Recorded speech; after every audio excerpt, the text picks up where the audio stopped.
성경을 영의 양식이라고 말합니다. 영의 양식, 우리가 성경을 통독한다는 게 쉽지는 않습니다.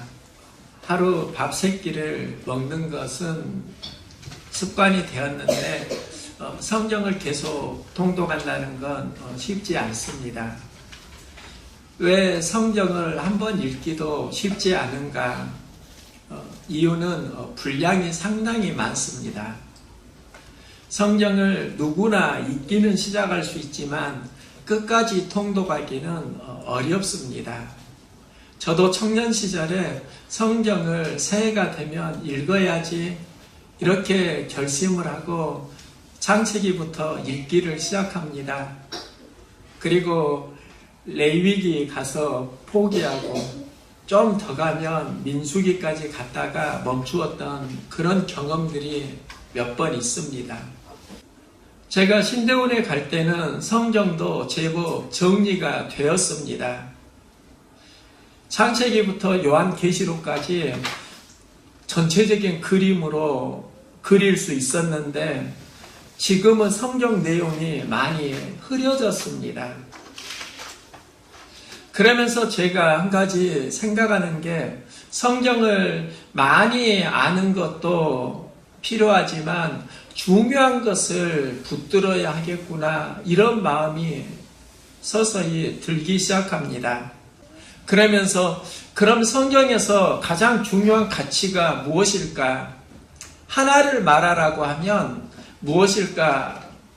이런 질문을 하면서 이번 주에 하나님이 저에게 주시는 마음이 그건 생명이 아닐까 하는 것입니다. 예수님이 이 땅에 오신 목적을 성경은 기록하는데요.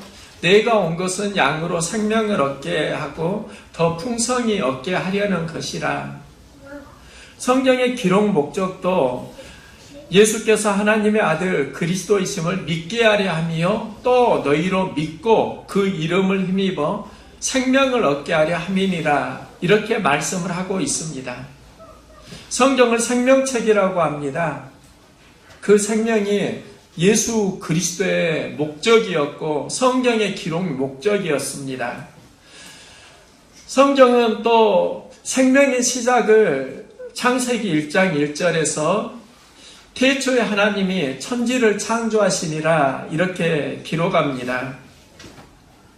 저는 태초에 하나님이 천지를 창조하셨다, 이 말씀을 읽으면서 하나님은 전지전능하시니까 참 모든 것을 너무 쉽게 하신다, 이렇게 생각을 했습니다.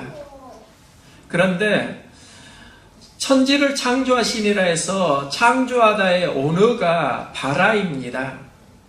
이 바라가 두 가지 의미가 있는데 하나는 창조하다의 의미가 있고 다른 하나는 해산하다의 의미가 있습니다. 하나님은 천지를 말씀으로 쉽게 창조하셨다. 전에는 이렇게 이해를 했는데 오늘을 보면은 천지를 쉽게 창조하신 게 아니라 해산에 생명을 잉태하는 수고를 하시고 하나님이 천지를 창조하셨다. 이게 창조하다 바라의 의미입니다. 하나님이 말씀을 하실 때 그 안에 해산의 수고가 있었고 해산의 수고를 통해서 생명이 탄생한다는 겁니다. 저는 설교하는 목사입니다. 설교를 하면서 저는 두 가지를 경험합니다. 하나는 설교가 참 쉽다 하는 것입니다. 예전에는 설교가 어렵다고 생각했는데, 그리고 설교 한 편을 하기 위해서는 떨리고 용기도 필요했는데 지금은 시간이 지나면서 생각이 조금 바뀌었습니다. 설교는 의외로 삶보다 쉽습니다. 설교가 쉽다가 아니라 삶보다 쉽다는 이야기입니다. 우리가 경험하는 삶의 현장을 보면 얼마나 많은 갈등과 아픔, 눌림, 낙심, 낙담, 그 처절함들이 있는지 모릅니다. 그러면서 예전에 설교가 참 어렵다. 그런데 목사로 목사답게 살려고 하니까요, 설교보다 삶이 훨씬 어렵더라고요. 성도들의 삶의 현장도 훨씬 만만치 않더라고요. 그래서 제 안에 드는 생각이 설교가 삶보다 참 쉽다. 그런데요, 그러면서 또 하나 드는 생각이 설교가 참 어렵다입니다. 말하기는 쉽지만 말씀을 조리 있게 만드는 과정은 어렵습니다. 매일 설교를 작성하는 과정에는 쉽지 않은 마음고생이 있습니다. 그러면 설교가 쉽다라는 건 무슨 말인가? 삶보다 훨씬 쉬운 것이고, 그런데 설교가 어렵다라는 건 그 만드는 과정에 해산의 수고가 있어야 한다는 이야기입니다. 생명의 말씀은 해산의 수고가 얼마만큼 있느냐에 따라서 우리에게 전달력이 달라집니다. 간디의 이야기인데요. 인류는 간디를 마하트마 간디라고 합니다. 위대한 영혼이라는 이야기입니다. 간디를 사진으로 보면 정말 초라한 노인에 불과합니다. 그런데 그 커다란 인도가 어떻게 간디를 위대한 영혼으로 인정하고 존경하고 존중하는 것일까? 간디에 대한 많은 이야기가 있습니다. 한 여인이 어느 날 간디에게 자기 아이를 데리고 왔습니다. 여인이 간디에게 부탁합니다. 선생님, 우리 아이가 사탕을 많이 먹습니다. 선생님이 우리 아이에게 사탕을 많이 먹지 말라 조언을 해 주십시오. 아이가 선생님을 존중하니까 선생님의 말씀은 들을 것입니다. 그때 간디가 어머니에게 말하는데요. 저 일주일 후에 다시 오시렵니까? 그리고 그 어머니를 돌려보내는 겁니다. 그 어머니가 아이를 데리고 일주일 후에 찾아옵니다. 이때 간디가 그 아이를 반기면서 말합니다. 애야, 사탕은 몸에 해로우니까 먹지 않도록 하렴. 아이는 선생님께 네, 이렇게 대답을 하는데요. 그 모습을 어머니가 보고 간디에게 묻습니다. 왜 일주일 전에는 이렇게 말씀해 주지 않으셨습니까? 그때 간디가 하는 이야기가 있습니다. 저도 실은 일주일 전에는 사탕을 먹고 있었거든요. 일주일 전에 저 사탕을 끊었습니다. 우리는 수고하지 않고 말을 쉽게 하는 경향성이 있습니다. 이걸 빈말이라고 합니다. 수고가 없는 말에는 생명이 없고, 말하기 위해 수고한 사람들은 삶의 힘이 달라집니다.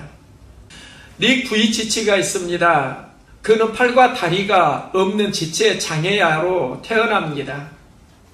학교에서는 따돌림을 당하고 심한 우울증에 빠지면서 8살이 되면서 그는 죽고 싶다라는 자살을 마음에 품고 살아갑니다.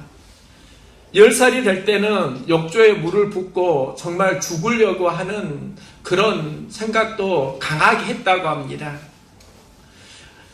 그런 사람이 지금은 그가 살아있음에 감사하고 전 세계에 다니면서 강연을 하고 있습니다. 저는 이런 생각을 해봅니다. 닉 부이치치가 세계에 다니면서 엄청난 강연을 하고 있는데 닉 부이치치가 말을 잘할까? 아니면 내가 말을 더 잘할까?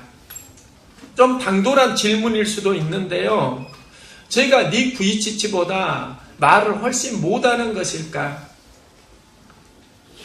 그런데 그런 생각을 하면서 제가 한 가지 무엇이 차이일까 알게 되었는데, 닉 부이치치의 강연에는 수고의 메시지가 검증되었다는 것입니다. 그의 강연 초기를 보면 이런 내용이 있습니다. 그가 강연을 하기 위해서 이제 단상에 오르는데요. 의자에 있다가 넘어집니다. 그리고 그는 말합니다. 여러분 인생에도 넘어질 때가 있습니다. 그때 사람들이 닉 부이치치에게 굉장히 집중을 하게 됩니다. 닉 부이치치는 이제 일어나려고 몸부림을 치고 노력을 합니다. 쉽지 않습니다. 손과 발이 없으니까 의자에 다시 올라선다는 게 어려운 겁니다. 사람들은 닉 부이치치와 하나가 됩니다. 그때 닉 부이치치는 일어나서 말합니다. 여러분, 저도 이렇게 일어서는데 여러분은 왜 일어서지 못하세요? 이 한마디에 수많은 사람들이 눈물을 흘리고 감동을 받습니다. 제가 여러분에게 말합니다. 나도 일어서는데 왜 여러분은 일어서지 못하시나요? 여러분, 감동이 되나요? 눈물이 나나요? 왜 내 메시지는 그게 안 통하는데 닉 부이치치가 그 말을 하면은 그렇게 많은 사람의 심령에 감동을 주고 눈물을 흘리게 하는 것일까? 메시지가 다른 게 아니다고요. 그 메시지에 수고가 있냐 없냐, 그게 다른 겁니다. 우리가 만들어가야 되는 인생의 진짜 메시지가 있습니다. 수고의 메시지를 만들어갈 수 있기를 소망합니다. 우리가 힘을 내세요. 이 메시지가 생명이 있으려고 하면 여러분 어려울 때 힘낸 나의 이야기가 있어야 되잖아요. 용기를 내세요. 용기를 낸 사람이 이 말을 하면 용기가 나는 겁니다. 우리가 무슨 말을 하려고 할 때 그 말이 힘이 있는가 없는가는 수고가 있는가 없는가와 연결됩니다. 수고가 없는 빈말이 있습니다. 우리가 기도를 하는데도 수고가 없는 빈말, 이걸 중언부언이라고 하고 이 기도는 하나님도 안 들으신다고 말씀합니다. 우리가 살아가면서 수고하는 말에 생명이 있다는 것을 알아야 하는데요. 하나님은 천지를 창조하시면서 단순히 말했다가 아니라 생명을 잉태하다, 해산하다의 수고가 있었다는 겁니다. 우리의 말이 가벼운 잔소리가 많은 삶이 아니라 수고하는 메시지가 담겨 있기를 소망합니다. 생명의 시작은 해산의 수고에서 자라는 겁니다. 아이들이 언제 태어납니까?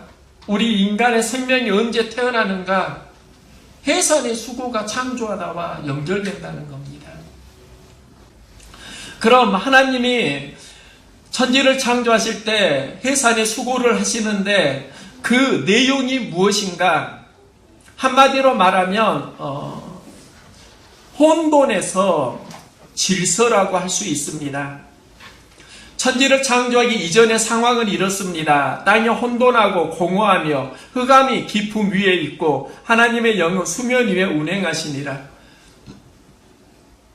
땅이 혼돈하고 공허하고 흑암이 깊음 위에 있다. 이것을 한마디로 말하면 카오스라고 합니다. 혼돈, 공허라는 의미가 있습니다. 무질서라는 의미가 있습니다. 이 혼돈과 공허의 무질서가 하나님이 천지를 창조하시면서 달라지게 되는데요. 그게 바로 코스모스입니다. 이 코스모스라는 말에는 질서라는 의미가 포함되어 있습니다. 그러면 하나님이 천지를 창조하시고 보시기에 심히 좋았더라 말씀합니다. 첫째 날 빛을 만드시고 둘째 날 궁창, 셋째 날 육지와 식물을 바다를 만드시고 넷째 날 해, 달, 별, 다섯째 날에 조류와 어류, 그리고 여섯째 날에 사람과 동물을 만드시는데요. 만드시면서 하나님이 하신 말씀이 보시기에 좋았더라. 이 말씀입니다. 그리고 마지막 날에 하나님이 지으신 그 모든 것을 보시니 보시기에 심히 좋았더라. 이렇게 말씀합니다. 하나님이 보시기에 심히 좋았더라. 이게 무엇을 의미하는 것일까? 혼돈과 무질서에서 조화로운 우주를 만드시고 보시기에 좋았더라.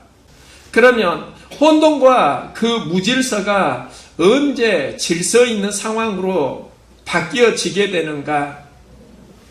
그 상황이 하나님의 말씀이 들어갈 때입니다.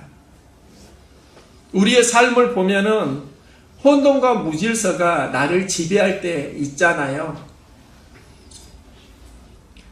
그 혼돈과 무질서 때문에 내 삶이 정리되지 않고 정돈되지 않고 어수선한 삶을 살아갈 때 있잖아요. 이 상황 속에 말씀이 들어갈 수 있기를 소망합니다. 말씀이 들어와야 된다고요. 말씀이 들어오면서 그 안에 말씀이 인도하는 삶이 되고 여기서부터 생명이 다시 살아난다는 겁니다. 그래서 고든 맥도널드는 말합니다. 내면석의 질서와 영적 성장. 이 책의 내용이 무엇인가? 내면 속에 사람이 분주하게 살아가는 무질서 속에서 우리는 성장하지 못하고 이 무질서 속에서 어떻게 하나님의 질서를 만들어 가느냐, 여기에서 우리가 성장한다는 겁니다. 누구에게나 헝클어진 마음을 경험하게 되는데 그 헝클어진 마음의 경험 속에 말씀 체험이 있기를 소망합니다. 아브라함을 믿음의 선조라고 말합니다. 그가 하나님의 부름을 받고 이제 그 말씀을 따라갑니다. 우리도 하나님께 부름을 받고 말씀을 따라서 믿음의 행진을 해 나갑니다. 이 현장에서 경험하는 게 있습니다. 아브라함이 하나님의 말씀을 따라서 살아가는데 기근을 만나는 겁니다. 하나님이 지시할 땅으로 가라. 나중에 그 지시할 땅이 바로 가나안이 되는데요. 그는 기근이 드니까 가나안으로 가지 않고 애굽으로 방향을 전환합니다. 문제는 애굽에 살아가는 삶의 방식을 그가 하나님을 떠난 삶으로 택한다는 겁니다. 그의 아내 사레가 어여쁘니까 그는 그곳에서 이는 나의 아내가 아니라 누이라고 속이고 애굽의 왕이 아브라함의 아내를 누이로 오해하고 그를 궁에 데려갑니다. 바로 왕은 아브라함에게 후대하게 되는데요. 양과 소와 노비와 암수 나귀와 낙타를 아브라함에게 공급해 줍니다. 지금 많은 이들이 이 경험을 하고 있습니다. 하나님의 말씀을 따라서 가는 삶의 기근을 만나게 되고 이 기근을 만나면서 삶의 방향이 어떻게 살 것인가 고민하게 되는 겁니다. 그리고 애굽에서 살아갈 방식을 취하게 됩니다. 이게 바로 하나님의 백성으로 부름을 받았는데 뒤죽박죽 인생을 살아가는 겁니다. 하지만 이 뒤죽박죽 인생을 좋아하는 사람들도 얼마든지 있습니다. 하나님은 이렇지만 애굽에서 양과 소와 노비와 암수, 나귀와 낙타를 얻었습니다. 경제는 회복이 되었다는 겁니다. 많은 이들이 지금 하나님의 지시할 땅으로 가지 못하고 기근을 만나서 세상의 염려로 가게 되고 그러면서 이제 내가 기대하는 무언가는 경제 문제는 해결이 되었는데 하나님을 잃어버리는 뒤죽박죽 인생. 이게 아브라함만의 이야기일까요? 우리들의 이야기는 아닙니까? 아브라함은 다시 하나님의 개입하심으로 인생이 회복됩니다. 방향이 회복됩니다. 하나님이 개입하신다. 말씀이 아브라함에게 다시 살아난다는 이야기입니다. 삶의 현장에 뒤죽박죽 무질서가 있을 때 하나님의 말씀이 우리 인생 가운데 다시 살아나야 합니다. 생명을 낳는 수고 현장에 말씀을 다시 살려내시기 바랍니다. 말씀을 살려내야 우리 인생이 살아난다고요. 오늘 본문을 보면은요, 하나님이 천지를 창조하시고 하나님의 수고가 있는데 그 수고가 말씀을 적용하는 수고입니다. 우리도 살아가면서 해야 되는 수고가 있습니다. 무질서한 내 삶의 현장에, 뒤죽박죽 엉켜있는 내 삶의 현장에 말씀을 적용해 갈 수 있기를 소망합니다. 여기에서 이제 생명들이 하나하나 회복되어지는 겁니다. 하나님께서 천지를 창조하시고요, 창세기의 마지막에 고백합니다. 보시기에 심히 좋았더라. 여기에서 알 수 있는 게 있습니다. 하나님에게는 시작이 있고 마지막이 아름답게 끝난다는 겁니다. 그리고 그 과정에 말씀이 있다는 겁니다. 우리도 무언가를 시작합니다. 하나님과 같이 해산의 수고를 가지고 무언가를 해나가는 겁니다. 그리고 그 과정 속에 말씀을 계속 적용하면서 살아가고, 말씀을 적용하는 삶 속에 아름다운 거룩한 마침표를 향해서 나아가야 하는 것이지요. 저는 목회를 하면서 어떻게 살 것인가, 초창기 때, 청년 때 이런 고민을 많이 했는데요. 이제는 가끔은 좀 내려놓을 필요도 있겠다 하는 생각이 좀 들 때도 솔직히 있습니다. 그러면서 어떻게 마무리를 해야 될 것인가, 어떻게 죽을 것인가, 이게 보다 더 좀 본질적인 문제가 아닐까. 인생은 시작도 중요하지만 마침표가 좋을 때 진짜 아름답기 때문입니다. 예수님은 어떻게 살 것인가의 고민보다 어떻게 죽을 것인가의 영성으로 살아간 가장 확실한 분이십니다. 그 현장이 십자가입니다. 예수님이 십자가에서 다 이루었다 하시는데요, 다 이루었다의 언어가 테텔레스타이입니다. 이 테텔레스타이는 화가가 그림을 다 완성하고 내가 다 그렸다. 또 상인이 자신이 가지고 있는 어떤 빛이나 부채를 모두 다 변제하면, 아, 내가 이제 다 이루었다, 잘 마쳤다, 내가 누구인가에 따라서 그 테텔레스타이가 달라집니다. 예수님이 십자가에서 이 말씀을 하십니다. 예수님에게 있어서 다 이루었다는, 내가 죄값을 다 치루었다, 하나님과의 관계가 회복되었다, 이 메시지를 전하고 있습니다. 예수님이 이 땅에 오신 목적은 생명을 살리라 하심입니다. 예수님께서 생명을 살리러 이 땅에 오셨고, 또 그 죄값을 십자가에서 치루시면서 다 이루었다고 하십니다. 성경 전체를 보면은, 성경은 하나님이 태초에 천지를 창조하시니라, 천지 창조에서 시작하고 성경은 이렇게 끝납니다. 주 예수의 은혜가 모든 자들에게 있을지어다. 아멘. 요한계시록 마지막입니다. 생명이 하나님으로부터 시작되고 그 생명의 완성이 예수 그리스도를 통해서 회복된다는 겁니다.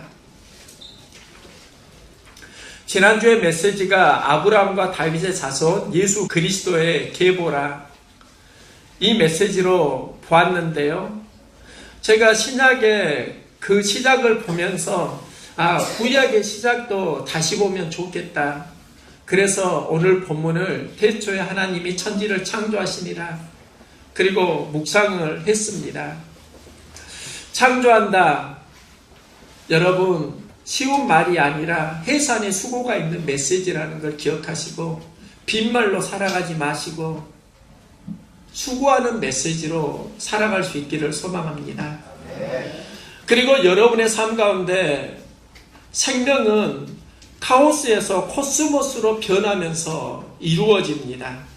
카오스가 혼돈, 무질서이고, 하나님의 말씀이 들어가면 이제 코스모스, 영적 질서가 회복됩니다. 그러면서 보시기에 심히 좋았더라가 회복이 되어집니다. 하나님이 모든 만물을 만드셨고요. 보시기에 심히 좋았더라 말씀을 하시는데, 그러면 우리는 어떻게 하나님이 보시기에 좋은 존재로 이 시대를 살아갈 수 있는가? 하나님이 창조하신 DNA가 크게 두 가지가 있습니다. 하나는 여호와 하나님이 땅의 흙으로 사람을 지으시고, 여기서 사람이 만들어지는데 이때 몸이 만들어집니다. 그리고 그 몸 위에 생기를 그 코에 불어 넣으시니 생명이 된지라. 생기를 코에 불어 넣으시니까 이제 살아 움직이는 생명이 되었다. 사람을 만든 재료가 두 가지입니다. 하나는 흙이고 하나는 생기입니다. 흙으로만 만들어지면 몸은 만들어지지만 그가 영의 사람은 아닙니다.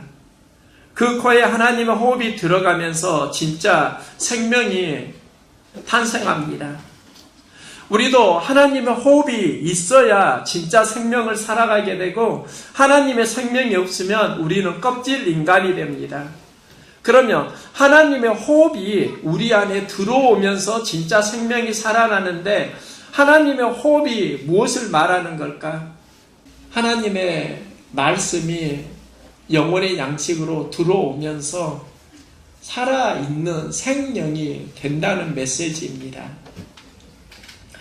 하나님은 그들에게 하나의 사명을 주시는데요.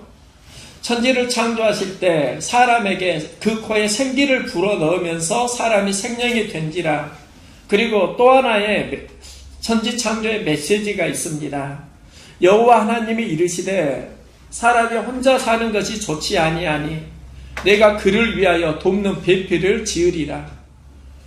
우리가 하나님의 형상으로 지음을 받았으면 어떻게 살아야 하는가에 대한 메시지라고 할 수 있습니다.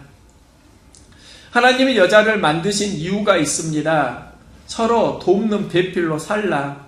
돕는 배필이 2번이나 반복됩니다. 여기에서 가정이 이루어집니다. 저도 돕는 자로 살고 싶은 꿈과 열망이 있습니다. 그런데 돕는 자로 산다는 게 이게 쉬운 일이 아니다는 것을 보게 되었습니다. 그러면 우리는 어떻게 돕는 자로 살아갈 수 있는가? 저도 돕는 자로 살아가고 싶은데 그 힘을 어디에서 공급받을 수 있는가? 성령의 언어가 파라클레토스입니다. 옆에서 돕는 자라는 의미입니다. 우리가 돕는 자로 서기 위해서 성령 충만해야 한다는 이야기입니다. 성령님과 동행해야 힘이 나고, 성령님을 잃어가면 우리는 또 하나님의 형상을 소멸해 갑니다. 하나님이 창조하신 그 세계를 예수님이 어떻게 회복해 가시는가? 예수님의 십자가의 죽으심을 통해서 하나님의 형상으로 다시 온전해집니다. 예수님은 하나님의 형상을 회복하기 위해서 십자가에 달리시고 다 이루었다고 말씀합니다. 우리가 살아가는 삶의 현장 여러 가지 사건들이 있지만 그 사건들 속에서 말씀을 적용하고 성령님과 동행하면서 수고의 메시지를 우리가 만들어가게 되고, 그 메시지가 사람을 살리는 메시지로 연결될 수 있기를 주의 이름으로 응원합니다. 아멘. 기도하겠습니다.